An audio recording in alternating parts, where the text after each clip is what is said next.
Hi, everyone. Thanks for joining the Compassionate Friends again. This is our 31 messages of hope throughout the month of December. I am so pleased today that we have Jordon Ferber who's joining us. And I'm so pleased because he's a sibling. And oftentimes, you may have heard that siblings are the forgotten mourners because, a child dies and they go to the family and they often say, "Oh, how's your mom?" or "How's your dad?" And they forget that the siblings are mourning also. So I'm very pleased. You'll love Jordon. He's got a lot going on. He lives in New York, high energy city, high energy Jordon. He's got some podcasts. So welcome, Jordon. I'm excited to be here. Thank you for having me. Oh, yes. I'm so glad you're here. So Jordon, we're asking everyone the same three questions. So the first question is, what brought you to the Compassionate Friends? Well, the thing that brought me initially was my parents, and the irony of my journey and my process has not been lost on me in that I initially came to a TCF meeting to get my parents to stop telling me about it. I was going to go, and it wasn't going to be for me, and we would never have to mention it again. And here it is, 15 years later, my parents don't really go to our meetings anymore, and I am my chapter's co-leader. Wow. Wow. What a great story. Yeah. Yeah. So, I'm very sorry for your loss. I know it was your brother Russell that you lost, and as I understand it, you were very close to him. So, if you can tell other siblings, even the parents, for their perspective, what is it about Compassionate Friends that helps? Well, it's really having a community of people that really understand there's an unspoken understanding about why we're there. And the amount of acknowledgement and acceptance that I have gotten for what I've been going through is just unparalleled. There's nowhere else where I really feel comfortable talking about some of the issues that come up, especially as a sibling. People in my life don't have, I'm one of only a handful of people that I even know in my regular life who have had a loss like this. So it's been very difficult to find a place where I feel comfortable expressing myself and just being able to vent about what's happening in my life and what I need from life to keep me going. And having TCF in my life has really given me an opportunity to have a group of people, a community of people that get it, that accept me no matter what my mood is, and are just there to listen. And it's pretty much, it's where I found myself again in a lot of ways. I feel like I really lost a big part of myself when my brother died, and it has taken me a long time to realize that I was becoming a totally different person. I had to kind of let go of wanting to reclaim who I was prior to his death and start to embrace who I was becoming. And it was really in the TCF community that I really was able to normalize what I was going through and feel like myself again for the first time, and really be able to express who I was to other people, but also to myself in ways that I hadn't really been able to discover on my own.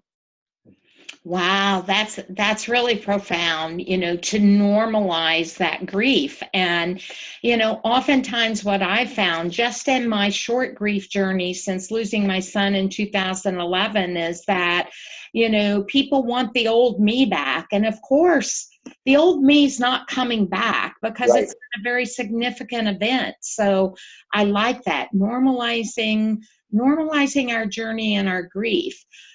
One of the things that we're hoping to pass along to others in these messages is a message of hope. It's especially difficult this time of year. Everybody around you is happy and jolly. And what are you doing this year with your family? And so Jordon, what would be your message of hope to those out there? Well, there's no magic answer. There's no magic pill that makes any of this go away. That's the thing that I've learned the most, is that the most important thing is that you're never alone in going through this. There are always people out there that understand, that you can talk to if you reach out. But you just got to keep breathing. My My brother, I miss him every day. There's not a day that goes by where I don't yearn for having another connection with him. But I get to continue my relationship with him in the ways that I talk about him. I get to make sure that everybody that I meet in my life gets to know that he lived on this earth and that he still gets to impact the way that I live my life. And through me, he gets to touch other people's lives. And it's just a beautiful thing to me to be able to have people. People in my life have really supported me in so many ways, and I don't know where I would be without the extended family, essentially, of people that have really held me up to be the best that I can be, that I get to be myself around 100%. And there's nothing quite like that.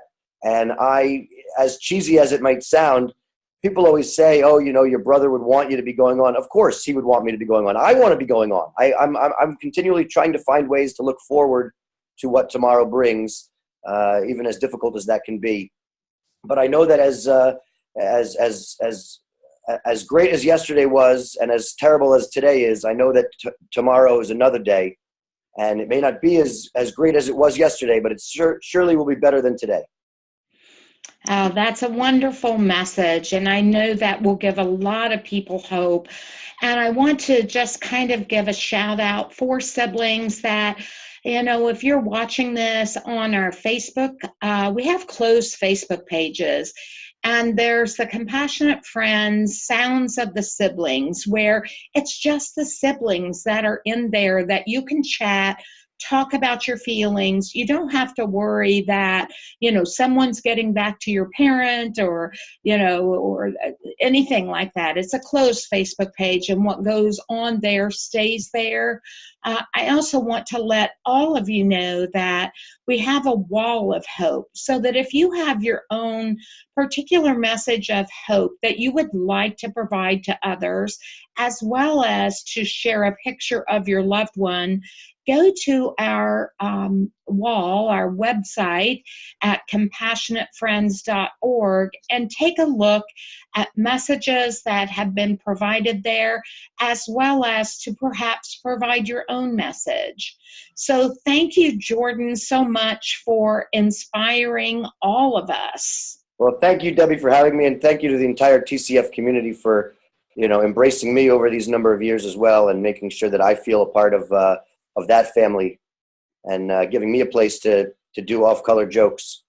I love that. Jordon's a funny guy. You'll see him at the conference. If you don't have the opportunity to go to his chapter or listen to his Good Grief, Where's the Grief podcast? Where's the Grief? Yes. Where's the Grief? You'll see him at a conference, and we'll be there next July. So thanks again, everyone, and be good to yourselves and be easy on yourself. Bye-bye. Bye now.